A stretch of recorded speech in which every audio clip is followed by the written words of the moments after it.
یہ جو آپ نے ایک تلوار لٹکائی ہوئی ہے کہ جناب 27 جنوری تک یا 31 تک جوڈیشل کمیشن نہ بنا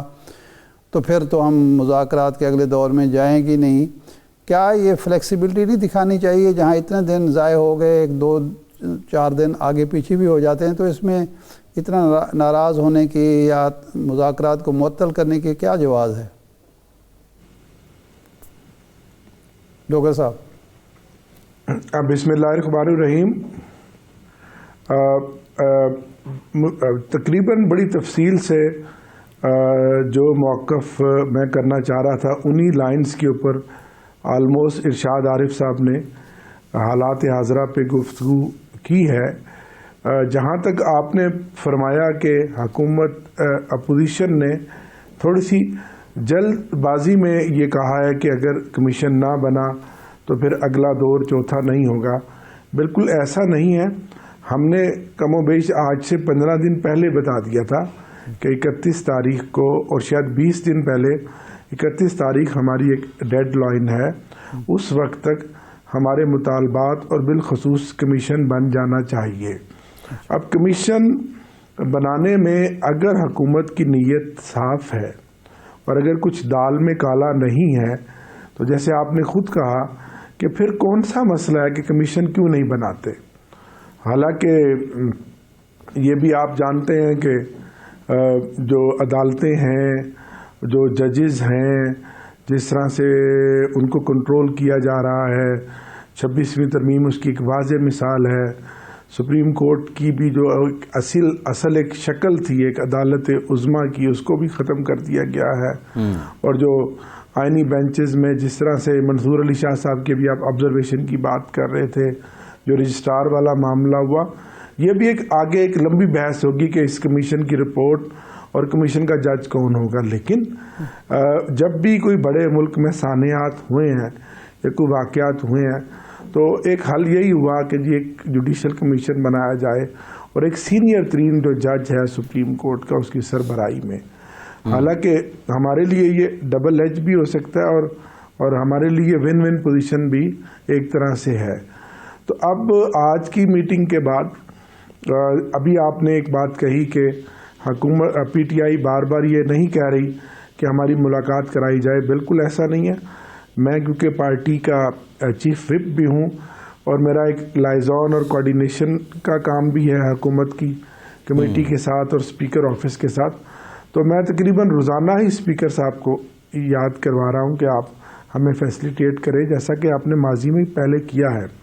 تو امید بڑی ہے کہ کل حکومت مذاکراتی کمیٹی جو ہماری ہے اپوزیشن کی، وہ بانی چیئرمین عمران خان صاحب سے ملے گی، اور مل کے پھر جو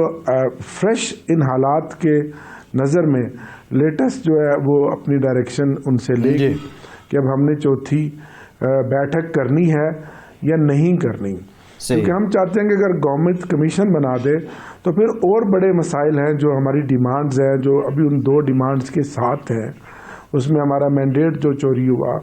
وہ ایک بنیادی ہماری ڈیمانڈ ہے، ٹریبونلز کا ڈاکٹر صاحب بنیادی سوال یہ ہے، ڈاکٹر صاحب بات یہ ہے، ڈاکٹر صاحب آپ نے مطالبات رکھ دیے تھے تحریری طور پہ، 7 ورکنگ ڈیز کا ٹائم فریم حکومت کی طرف سے دیا گیا تھا، جو 7 ورکنگ ڈیز ابھی مکمل نہیں ہوئے۔ آج ایک مشروط اناؤنسمنٹ آپ نے کر دی کہ اگر جوڈیشل کمیشن نہ بنا تو ہم چوتھے دور میں نہیں جائیں گے۔ آپ نہیں سمجھتے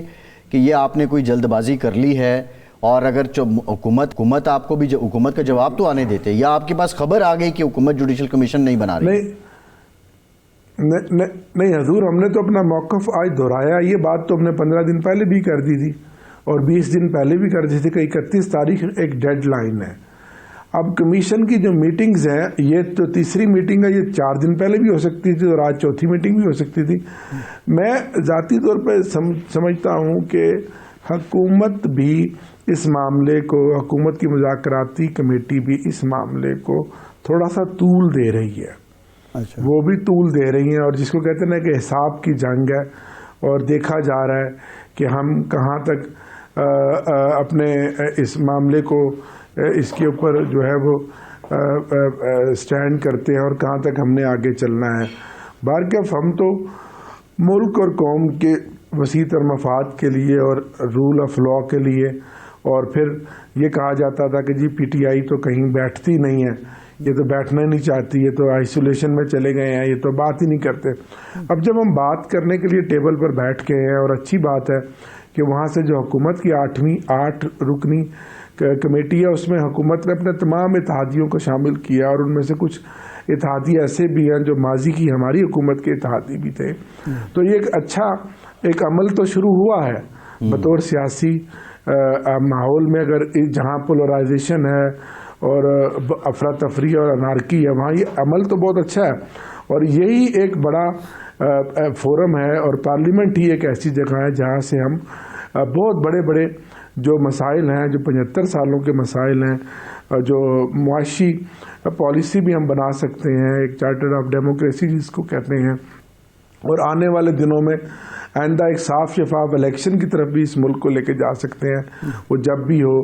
ابھی آنے والے دنوں میں چیف الیکشن کمشنر کی مدت جب ختم ہو رہی ہے آج کل میں، اس پر بھی ہم بات کر سکتے ہیں۔ ڈوگر صاحب قطع کلامی معاف، جی سر، آپ نے ایک چارٹر آف ڈیمانڈ ان کے سامنے رکھا، 2 مطالبات رکھے، انہوں نے اب جواب دینا ہے، تو جواب سامنے آنے کے بعد ہی آپ کو یہ ڈیسائیڈ کرنا ہے کہ اب اگلے مذاکرات میں جائیں نہ جائیں۔ جواب بھی تو انہوں نے اگلے مذاکراتی جو عمل ہوگا یا دور ہوگا، سیشن ہوگا، اس میں رکھنا ہے، تو پہلے اعلان کر دینا کہ جی اب ہم اگلے، یعنی آج جو عمر ایوب صاحب کا بیان چل رہا ہے کہ ہم اگلے دور میں شامل نہیں ہوں گے، مذاکرات کا جو اگلا دور ہوگا، چوتھا دور ہوگا، تو اس کا مطلب تو یہ ہے کہ آپ تلوار لٹکائے دینا چاہتے ہیں، آپ خود سیریس نہیں ہیں نا، یا راہ فرار اختیار کر رہے ہیں؟ سر ایسا نہیں ہے۔ دیکھیں، ہم تو جن مشکل حالات میں آپریٹ کر رہے ہیں، ہمارے بانی چیئرمین عمران خان صاحب وزیر اعظم پاکستان جیل میں ہیں، اور ہمیں ملاقات بھی نہیں کی جانی دیتی، اور آپ کو پتہ کہ کس طرح سے ہماری ملاقات کس ایٹماسفیئر میں ہوتی ہے۔ تو اگر تو ہونا خان صاحب بنی گالہ میں بیٹھے ہوئے یا زمان پارک میں بیٹھے ہوئے، ہم نے تو وہ جو پرانی لائن ان کی تھی، یا جو پرانا ان کا جو تھا کہ آپ نے اس طرح سے کرنا ہے، ہم تو ابھی اسی کو دہرا رہے ہیں۔ اور دوسرا، جو حکومت کے بڑے سینئر وزراء ہیں، ان کا بھی تو موقف کمیشن کے حوالے سے آ گیا نا، انہوں نے بھی تو ابھی حکومت کی مذاکراتی کمیٹی نے جواب بھی نہیں دیا۔ خواجہ آصف صاحب کی سٹیٹمنٹ یا اور بہت سارے وزراء کی اور سینئرز کی سٹیٹمنٹس آپ پڑھ لیں، سن لیں، ٹاک شوز میں، ٹیلی ویژن پہ، یا انہوں نے مختلف جگہوں پر مختلف فورمز پہ بات کیا، تو وہ بھی تو کمیشن بنانے سے انکاری ہے نا، جبکہ ان کو بھی چاہیے تھا کہ اپنی کمیٹی یہ بتائیں کہ کہیں یہ وجہ تو نہیں ہے کہ یہ جو 190 ملین پاؤنڈ کا فیصلہ آیا ہے اور عمران خان صاحب کو 14 سال کی سزا ہوئی ہے، اس کی وجہ سے آپ ڈسارٹ ہوئے ہیں اور مذاکرات کا تعطل کا شکار ہو رہے ہیں، یہ سزا وجہ بنی ہے؟ نہیں، خان صاحب نے تو سزا سے پہلے ہی کہہ دیا تھا کہ اس کا فیصلہ جو بھی آئے، اور جو کہ لگ رہا تھا آپ کے سامنے ہے، جو ٹیلی ویژن پر بھی، اور جو ٹریک ریکارڈ تھا، یہ فاضل جج صاحب جنہوں نے محترم نے یہ فیصلہ دیا ہے، تو ہمیں تو آبویس لگ رہا تھا کہ یہ اس میں فل ڈوز دیں گے اور یہ سزا لازمی دیں گے۔ لیکن یہ ضرور تھا ہمارا خیال کہ شاید بشرا بی بی اور خان صاحب بھی اس میں انوسینٹ ہے، ان کو یہ بری کریں گے، اور خان صاحب کو ضرور پریشر ڈالنے کے لیے سزا دیں گے۔ تو اب وہ دونوں صاحبان اور جوڈیشل اور 190 ملین پاؤنڈ پہ کئی دنوں سے جو بات ہو رہی ہے، اور اسپیشلی جو این سی اے کی رپورٹ اور جو وہاں کی لندن کی کورٹ کے فیصلے کے بعد کہ یہ پیسہ جانا ہی سپریم کورٹ میں تھا، اس کے بعد تو یہ مقدمہ ویسے ہی ختم ہو گیا۔